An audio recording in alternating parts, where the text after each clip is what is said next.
Hello and welcome to the Booker Prize podcast with me, Jo Hamya. And me, James Walton. And this week, with the 2023 Booker Prize winner ceremony only days away, we've got a chance to find out what this year's winner might be in for, because we're talking to last year's winner, Shehan Karunatilaka, who triumphed in 2022 with his novel, The Seven Moons of Mali Almeida, set in his home country of Sri Lanka. And James, I believe you reviewed the book when it first came out, so I'm hoping you liked it. Fortunately, I really liked it. Although it's not an easy book to summarise because so much is going on, but let me have a go. One of the problems is there can't be many books that simultaneously bring to mind Agatha Christie, Salman Rushdie, Raymond Chandler, Armistead and Maupin, John le Carré and Stranger Things. But this is definitely one of them.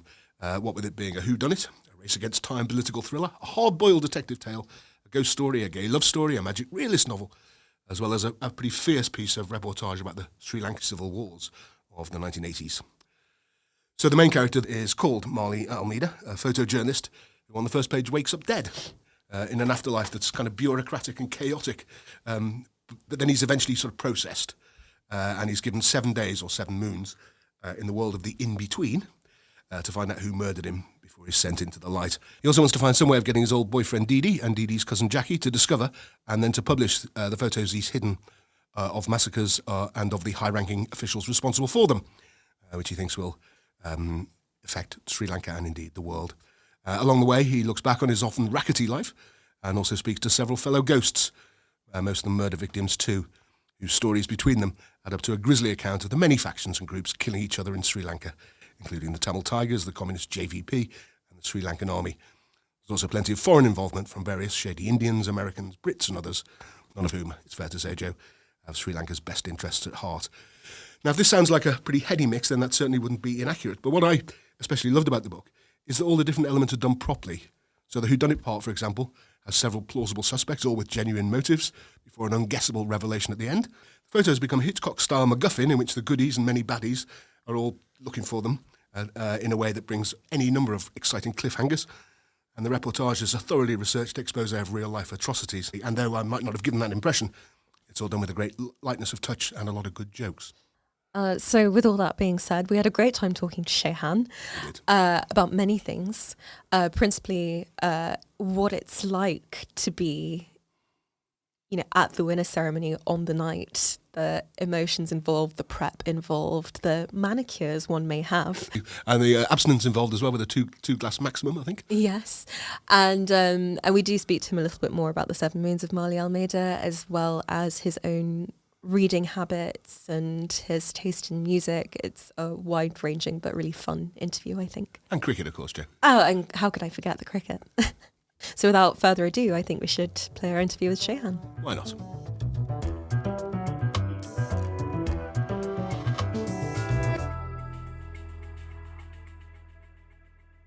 Shehan, welcome to the Booker Prize podcast. Thank you so much for coming on for us. So I'm wondering if we can go back a year to a few days before the ceremony. When did you arrive in London, and do you remember how you were feeling? Yeah, so look, it's been over a year. It's been 13 months. It was October 18th when it happened, and for whatever reason, ceremonies in late November. So I get to hold on to my crown and sash and tiara for a little while longer and travel the world. But yeah, look, I've gone back and thought about it and revisited that moment.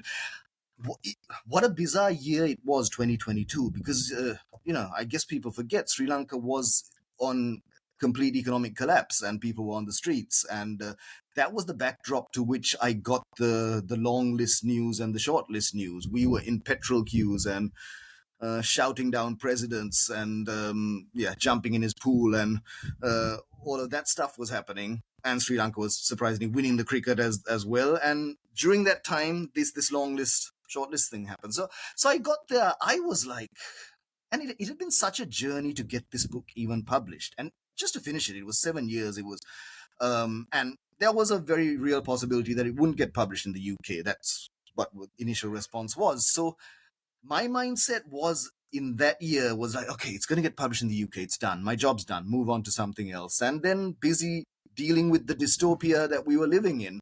So I came over thinking, book a shortlist. That's not too shabby. At least the book's going to get read in the UK, reviewed. that's fine. And, me and my wife, we get to dump the kids with the grandparents, have a nice week in London. Of course, it wasn't, it was a very stressful week because you're there with, and all the books. At that time, I hadn't read the other shortlistees, but it's all quality. Percival Everett's there, Claire Keegan, and we're all really nervous and polite to each other. But these are scary interviews live, on BBC and this and that. So I just remember turning up on Monday, dressed in this suit and just thinking, okay, today I don't need to speak. This is great. And I was telling my wife also, someone else is probably going to win. It's a dice roll. We all know this. 1 in 6, someone's going to win. And then we can go and have a nice holiday in Cornwall. I can start my next book. And that's kind of where I went in with it. So I suppose I joined the occasion. But of course, I knew that, I had a few notes in my pocket because you don't want to wing it in that situation. So I had a few notes, but I went in thinking, let's have a nice time. And I didn't drink too much. Romesh Gunasekara, the great Sri Lankan writer who'd been shortlisted a few times, told me, don't drink more than 2 glasses of wine, because if you lose, you might make a fool of yourself. If you win, you might make a bigger fool of yourself. So I took the advice. But went in with zero expectations, and then suddenly came out to the chaos that has only just, abated, I would say. That's so funny because I was at the ceremony that year and I remember thinking very clearly that your book would win. I actually said this to the table I was sat with and had this really smug feeling of satisfaction when The 7 Moons of Malia Almeida was announced. You didn't bet on it. I know you guys done a podcast on the bookies and the booker. You didn't? I should have bet on it, actually. It might be regarded as insider trading, I think, from us. Yeah, that's true. I'd get done for fraud. I also wondered that because I was thinking of betting on all the other guys, hoping to make a profit either way. But that would be kind of match fixing as well, right? So I abstained. I love the detail of the black nail polish. Yeah, I'm still rocking it. Yeah, you're still rocking it. Yes. Yeah. So could you explain the significance of the black nail varnish for us, please? Well, I'd like to say it has to do with my research into Sri Lankan folklore and the things that I found, and it was part of a ritual. But to be honest, it was the video of More Than Words by Extreme. Nuno Betancourt, the guitarist, had black fingernail polish, and that was the first song that I learned. And it's just one of those juvenile things you do when you're into your 40s, which you shouldn't be doing. But I used to paint my nails and, play guitar. And I play guitar not very well, but I like the way it looks. It almost looks as good as the guy on MTV. And I sort of was doing this. And then my wife said, look, you're going to the Booker Prize. You're going to meet the Queen. I'm going to take you to a manicurist and get this nonsense off. But foolishly, she left me alone with the manicurist. And I was sitting there while she was taking the polish off, and I said, Madam, a bit of your finest black matte polish, please. I'm about to go and meet the Queen. And so she painted it, and then I was holding the Booker Prize with this, and so now I have to keep it up. But it still looks good when I'm playing guitar, is the true answer. So I guess these are juvenile things that I'm going to carry into my 50s as well. Now, no one approves, but I held the Booker Prize with my black nail polish hands, so now I have to keep that up. And when do you actually know that you've won? I think in the old days when cameras were on massive wheels, the BBC cameras would start trundling towards the winner's table before the announcement. But is it a bit more subtle now? Do you just not know until it's read out, or are there signs that you maybe it's me before the actual announcement? Well, I'll give you a little insider tip. Watch The Lighting Guy. So that's the equivalent now of the trundling camera is the light. Well, I wasn't watching The Lighting Guy. I watched the seating arrangements. But of course, no. You get a heads up, I think, the publishers for the short list and the long list. But for this, certainly not. And though I suspect members of the press might have leaked. I don't know, because I had a few knowing conversations and few strange conversations beforehand. But no. It's, as far as our table was concerned, it was a complete surprise. So something that I remember from that night is you were giving your speech and Samira Ahmed was really chivying you along because of the time constraints for BBC coverage. Was that, you seemed really happy. But like in retrospect, do you feel annoyed about that? How do you remember that moment? Well, we were told, I think maybe even a few days before, 1 minute. In the event that you should win, you have 1 minute. And I thought, come on, that's ridiculous. And I said, look, you're not going to win, but 1 minute. Let's worry about that when we get to it, if we get to it. And so I had obviously a few people to thank. I also did want to speak in Sinhala and in Tamil. So, and my Sinhala is decent. My Tamil, I've just been taking lessons, so I had to get my Tamil language teacher to give me something to say. So I had that all lined up, and I didn't think they were going to really enforce it. I mean, in Sri Lanka, we say, yeah, we'll be there in 10 minutes, and they're there half an hour. So I thought 1 minute was, Sri Lankan time, and I thought I could take it. But I realized later that it was simulcast on one of the radio stations, and therefore the 10 o'clock news cannot be at 10:01. And also, I think the nightmare when you speak in a foreign language, they don't know if I'm swearing or inciting a riot or something. So I can understand why they were. But I got to say as much as I could, and thanked everyone, so it was fine. But it was a bit odd in restaurant. I think since I haven't watched it. I really haven't. Like, people send it to me and make comments, but I think I took 7 minutes, which is okay Sri Lankan time for 1 minute. But then I heard that I met Eleanor Catton, and she said they were given 20 minutes. No, 1 minute is nuts, though, isn't it? Really. Just for those who haven't caught up, what did you say in the Tamil and the Sinhalese? If I recall, I think I might have made a crack about the cricket because we just lost to Namibia, and but I said, if this can happen, anything can happen, and I think I did that. And I just said that I wrote the book for you. I didn't write it for, and this is true, I didn't think about a publisher in London or a producer in Hollywood or anything. I wrote it for Sri Lankans who had lived through this. And in Tamil, I just I couldn't be too ambitious. It was just a little slogan about, let's keep all telling our stories, because look, there's plenty of untold stories of the last 30 years in Sri Lanka, and I'm really slow. I only write 2 books every 15 years. So I said, we should all tell our stories, and something to that effect. So it was, just a bit of sloganeering and a crack about the cricket, but that was it. Nothing too controversial. Not inciting a riot. No, certainly not. Yeah. One of the things that happens for a winner at a Booker ceremony that's a bit out of the ordinary for the everyday person is that you end up having a chat with the Queen Consort. And what was that like? Were you in any way nervous? Does your mind go blank? Because I think mine would. Look, my mum's really into the royalty, so is my wife and everyone around me. I watched The Crown. I think it's a great series. Peter Morgan, big fan. But again, she was, they'd visited, I think her and the king had visited Sri Lanka, and they were talking about the beaches, and, obviously they're very well trained. They know how to speak to people. But so we had a nice conversation, and it's only later that, my wife freaked out, took some pictures, and then my aunties afterwards asked, you weren't supposed to touch the Queen, because I think we ended up giving her a hug. I didn't really think, we're taught if an auntie gives you a nice present, you must say thank you, auntie, and hug her. So I did that, but there was uproar among my aunties back home. You shouldn't have done that. But very nice lady, and we had a nice chat. But no, so I wasn't too awed. While Jo rolls her eyes a little bit, you mentioned cricket. I'd like to just come back to does cricket affect the national mood in Sri Lanka? I mean, is it a big part of everyday life? Yeah.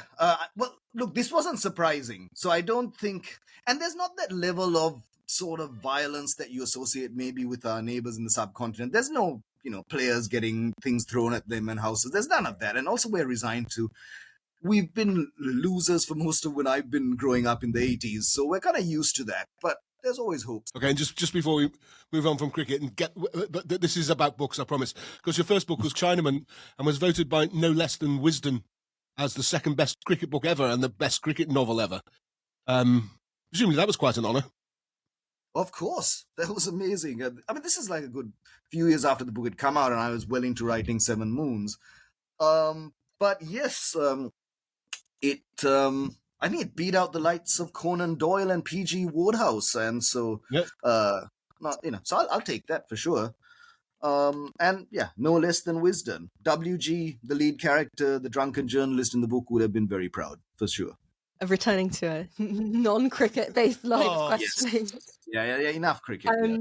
This is surely a question you've been asked many times now, but I wonder maybe if we could track the progress of a year of the response to your win in Sri Lanka, because you're not the first Sri Lankan winner. That was Michael Ondaatje, but you're the first author to still live there.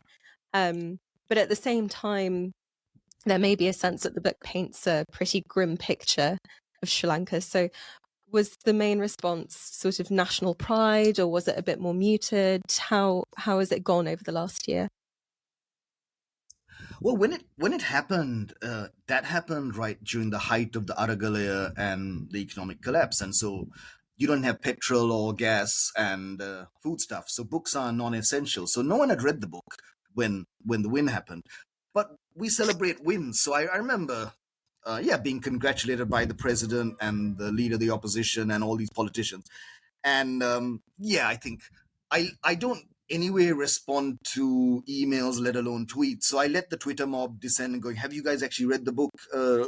We think it might be about guys like you and all of that. But I think initially it was, we needed a win. So it was taken. And now obviously books have come in and people have read it. I think predominantly, especially those who lived through it, you can't look, I know it's got talking animals and demons and ghosts, but I haven't made up any of the facts of the carnage and the conflict. If anything, the real story is far more gruesome. So I don't think even a detractor could say that I made that stuff up. But of course, you always get trolls, and there's been a few trolls who kind of review and have left comments. And the gist of the argument is, and again, I've heard it before when a Sri Lankan film, say, wins, that talks about the war, wins at Cannes or Venice or something. It's like, is this how you win awards in the West? By portraying our island as a bunch of savages killing each other, and this is how you sell this dystopia to the West. But I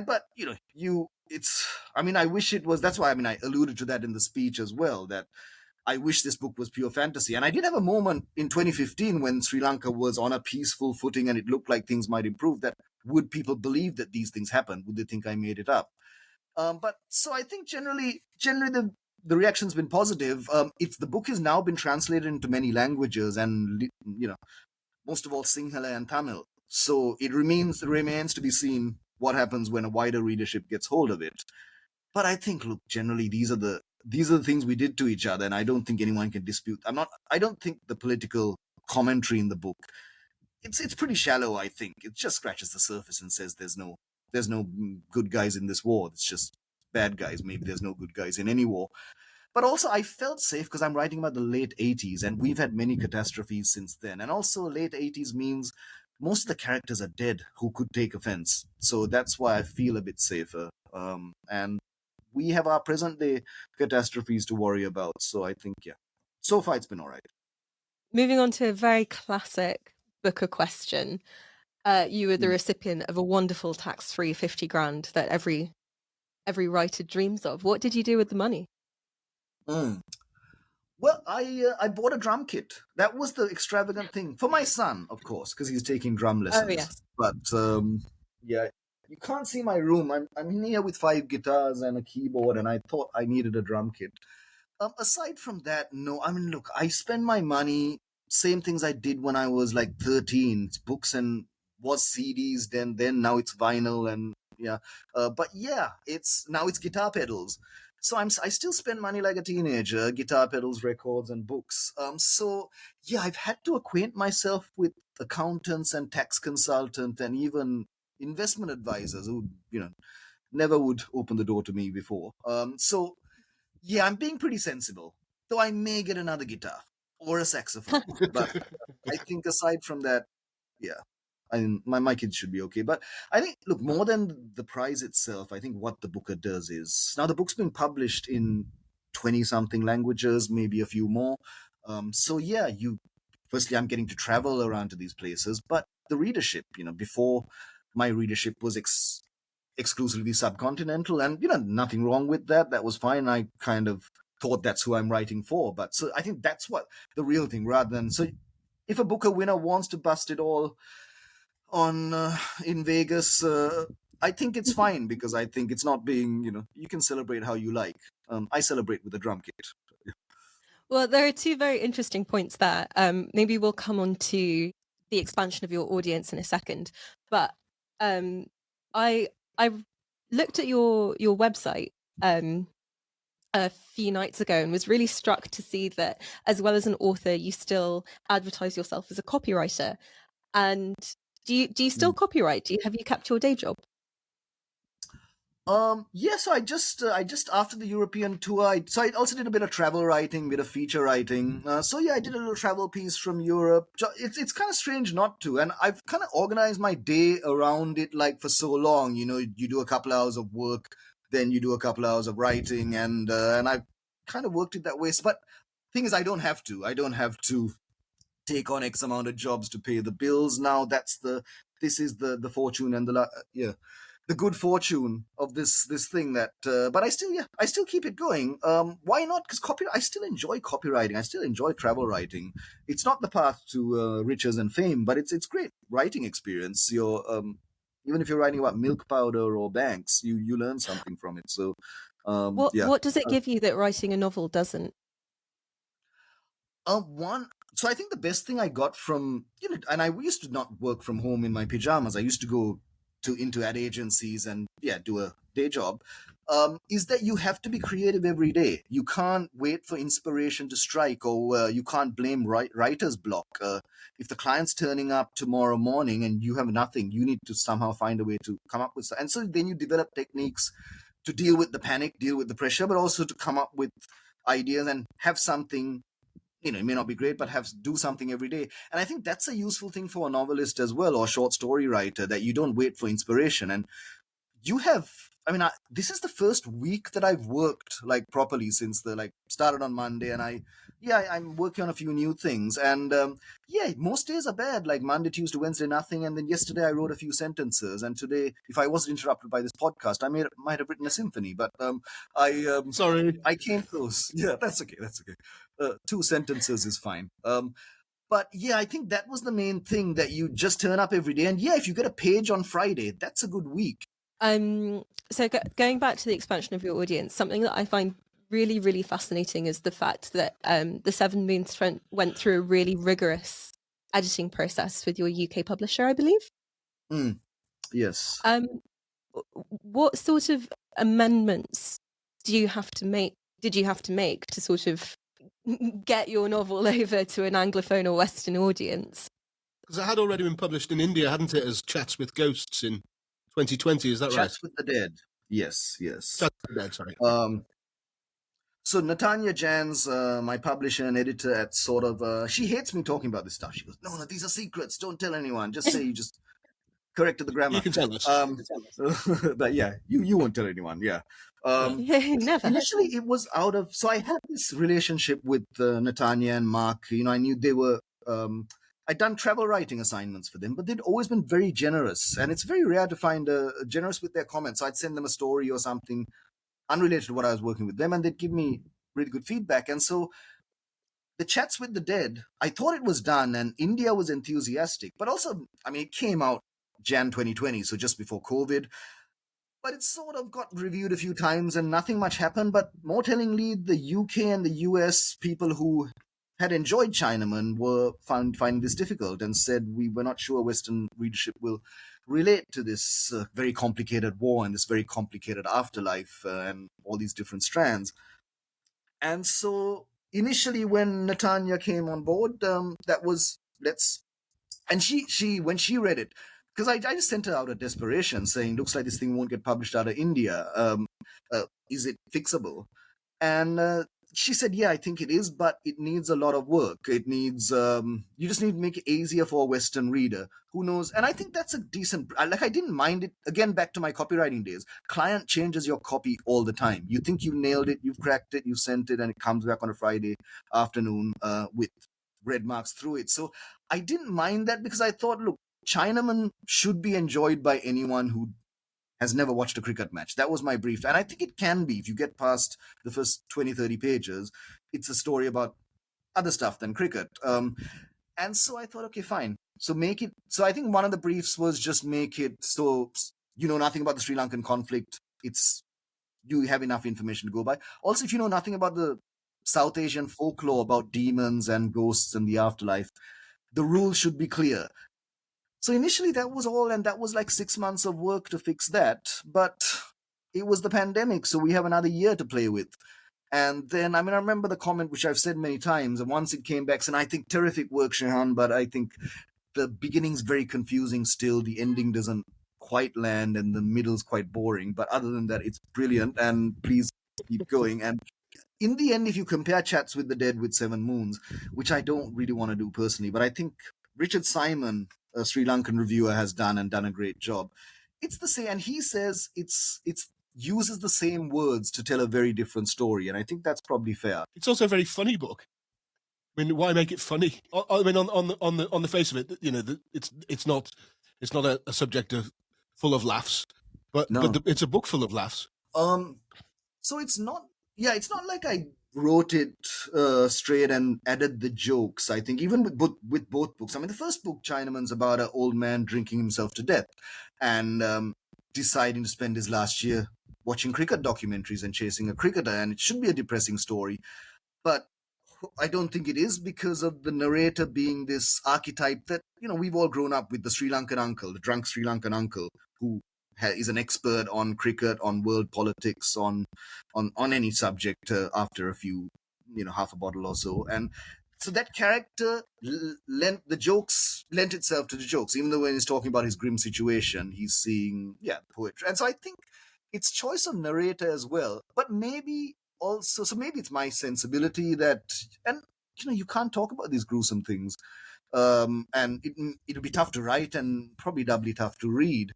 But also, I think maybe it's the Sri Lankan sensibility that we have experienced absurdity and comedy and tragedy, and it's not a tragic or depressing place. Anyone who visited here, even, you know, shortly after a catastrophe, will attest to that. It seems like even during the height of last year, the Aragalaya, and when people were desperate and wondering where the next meal was coming from, the jokes never stopped. Even on the streets, there was anger and tension. But there was some hilarious chants to rival, you know, the football chants you hear in the stadiums, and online, the memes, people openly mocking their leaders with humor. And that's been Sri Lanka's way of coping with the idea that, you know, this beautiful paradise has been wrecked by civil war, by dictatorship, by economic collapse. What is the reason for this? And we make jokes about it, which, you know, isn't always most productive, but it's better than punching each other. So I think optimism, I mean, you know, misplaced optimism and dark humor is part of the Sri Lankan makeup. So I think it wasn't really a big choice. I liked Mali's voice like I liked WG's voice. And he was sort of this catty, you know, closet gay guy with even when he's watching his body being chopped up, he thinks of a few wisecracks and things like that. And Shehan, what are your influences as a writer, literarily or otherwise? I'm actually always very interested in when writers profess a particular love of music, whether music in any way influences their writing. But are there any authors or musicians that you look to? So I tend to just you read stuff that you want to write like, and you read stuff related to the subject matter. So there's a lot of reading about the history of Sri Lanka's wars, and also ghost stories, and you know, right back from Lovecraft and Poe, M.R. James to Stephen King, Clive. But that's stuff I read as a teenager anyway, so it wasn't a big. I think that's the other thing with finishing a novel, even though I take so long. It's the research because the research bears you down, so you need to find a topic you enjoy. So I had to research cricket and drunks for the first one. This one was ghosts and war. So that was pretty much it. But I think in terms of writers, with both, but certainly with this, I mean, I keep name checking Kurt Vonnegut. I read him for Chinaman to get that curmudgeonly tone, and certainly for this, when you're talking about humanity's capacity for cruelty and atrocity, but you're doing it in a way that's actually entertaining, almost jokey. Douglas Adams, George Saunders. So when Lincoln in the Bardo won the book, I was devastated. I thought, oh my God, they're gonna not a talking ghost book wins. Everyone's gonna say I'm ripping off this, but of course that ended up inspiring me. And the great man who I know you've had on the show, I met him very briefly, and And yeah, so I think writers, Margaret Atwood as well, who writing about grim subjects, but doing it in a way that's not grim, that's actually entertaining and therefore a lot more heartbreaking. But I Mm. think as a Sri Lankan writer, there was no path. Growing up in the 80s, there wasn't even a shelf. Now you have a Sri Lankan section, you have an Asian section.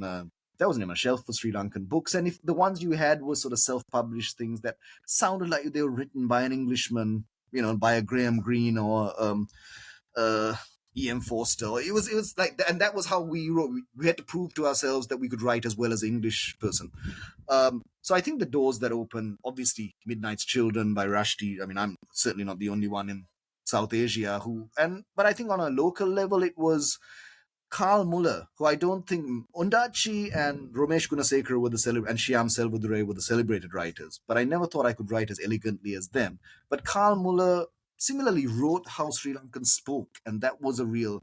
And now it's quite commonplace that we don't try to write like people who don't sound like us. That's seen as a mark of good writing. So I think those were the people that I tried to, and that gave us permission, I think. And since Rushdie, there's been Arundhati Roy and Adiga and the golden age of Pakistani writers. So I think Hanif and Mohsin Hamid and Kamila Shamsi and Naqvi especially. You read a lot of these guys, and they're talking about different dystopias to your own, but they're talking in the way that we speak, which is not always correct, not always grammatical. Sometimes the syntax is all over, but it's got its own music to it. And so I think you can see that influence clearly. But if I look at my taste, I think you'd see a lot of pulp influence in here. I mean, I did read the Tibetan Book of the Dead and Dante's Inferno, and I read the religious texts, but I also read a lot of Clive Barker and Sandman comics, and the depiction of the afterlife owes a lot to Hellraiser, I think. And so I think broadly speaking, those were the influences, and of course Cormac McCarthy. Not a lot of jokes there, but certainly in describing violence with poetry, I think that was. I'd have the audiobook plugged in when I went to sleep. I don't know what that did to my dreams. I never remember them, but who knows? But yeah, those are the range of influences. Music, not so much really. I tend to play just instrumental when I'm writing. It's only later, but yeah, the characters have terrible music taste. I think all my characters. I think WG was into Meatloaf and Jackie's into goth. Yeah, I don't know. Surprising amount of Shakin' Stevens in the book, actually. Shakin' Stevens, yes. No, I like Shakin' Stevens, yes. He was the biggest selling singles artist in Britain of the 80s, I think, as well. Yeah, but I'm surprised to know that he was big in Sri Lanka as well. He played a stadium in 2017. I missed it. Yeah, he's big. Yeah, and deservedly so. Elvis copied all his moves from Shakin' Stevens. Yes. I'm sorry, I'm going to take us back a little bit to the conversation about influences, because something I think that happens very often is that it's quite natural to talk about influences in a very abstract way. But I'm always very interested to know how people read practically, what their reading habits are. Like, where do you prefer to read? Is there a time of day that you prefer?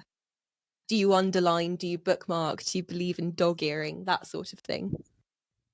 Well, so I have, aside from the guitars, these piles of books, and they're always around a different topic. So there'll be a pile of short stories, a pile of maybe poetry, if I'm that way inclined. What am I looking at? There's a pile of stuff that I'm researching for a story. And so, yeah, you form these little bits and pieces. And I usually have about 5 to 6 in that pile, or maybe 7.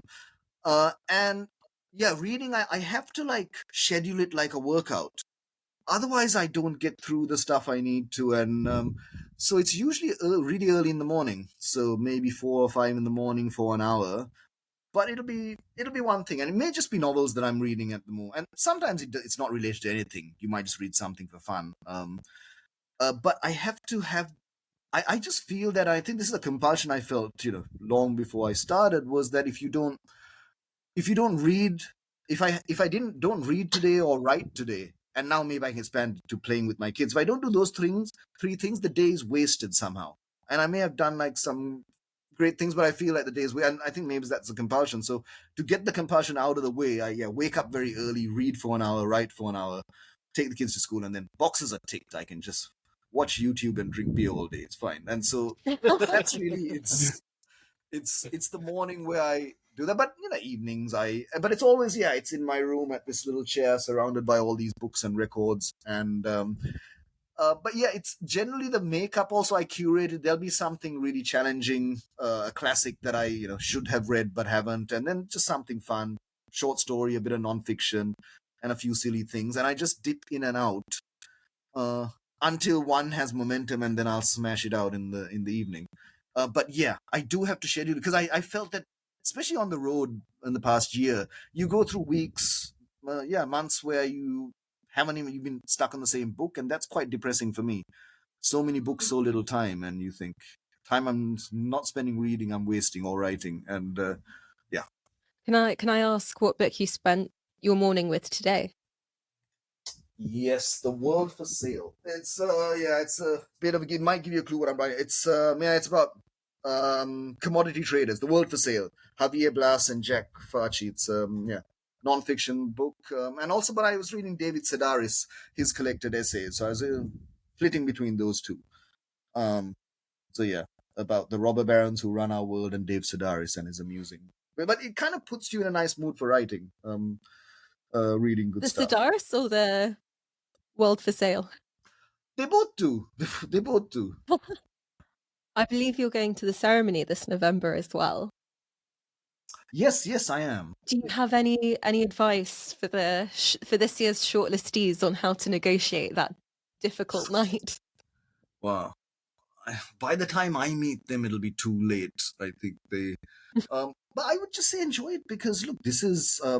most of us write in anonymity and are quite content to do that as long as the books get written. And this is something you wear as a badge forever. Booker shortlisted. And so that's a victory. That's the attitude I win. That's a victory. And so I would, just enjoy it. And there are a lot of terrifying things. And it's more terrifying if you win. And they leak what you have to do if you win, which is pretty much wall-to-wall interviews for the next 48 hours after you win. And you look at that, and maybe it's done to comfort those who don't, because you think, wow, that doesn't look like fun at all. But I would just say you've all, as hallmark as it is, you've all won. This is a badge no one can take from you. And just enjoy the moment. And like Romesh Gunasekara said, make sure you're not too drunk at the ceremony. Good luck to you. I'm glad to be handing it over and crawling back into the shadows and writing anonymously for however long it takes. But no, it's a great ride. Oh, well, listen, thank you so much for your time. I think it's been a delight talking to you, and thank you very much. And congratulations again on for the rest of your reign as Booker champion. And we'll maybe see you at the dinner. Yes. Thank you, Shehan. Looking forward to it. Thank you, Joe and James. Thanks.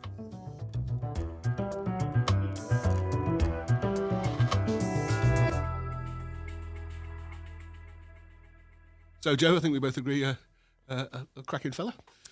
Yeah, I definitely, like, everyone in the room has been laughing for the entirety of the interview. It's like everyone would love to get a pint with Shehan. Yeah. And hopefully we will come the next few days. And obviously what you couldn't see on the podcast was that his room was indeed full of guitars and books. Yeah, and I did like that idea that he spends his money like he did when he was a teenager, basically on books and records. I'm guilty. I'm guilty as charged on that too. Yeah, I don't think I can get on board with the whole waking up at 5 to read thing. I like to think I'm a bookish fellow, but 5 o'clock in the morning to read now. I don't think so. But anyway, in the meantime, you can find out more about the 7 Moons of Marley Almeida Ratta at thebookerprizes.com. We now also have a Facebook book group. You can join at facebook.com/thebookerprizes, a phrase with a lot of book in it. And it's that time of the year. Please do remember to tune in on Sunday to find out live the winner of the 2023 Booker Prize. You can do that also at thebookerprizes.com. Next week, we'll be reporting from behind the scenes of the ceremony, so you won't want to miss that. And finally, do remember to follow us on Twitter, Facebook, Instagram, TikTok and Substack at The Booker Prizes. Until next time, goodbye. Goodbye. The Booker Prize podcast is hosted by Joe Hamya and me, James Walton. It's produced and edited by Kevin Miolo. And the executive producer is John Davenport. is a Daddy Super Yacht production for the Booker Prizes.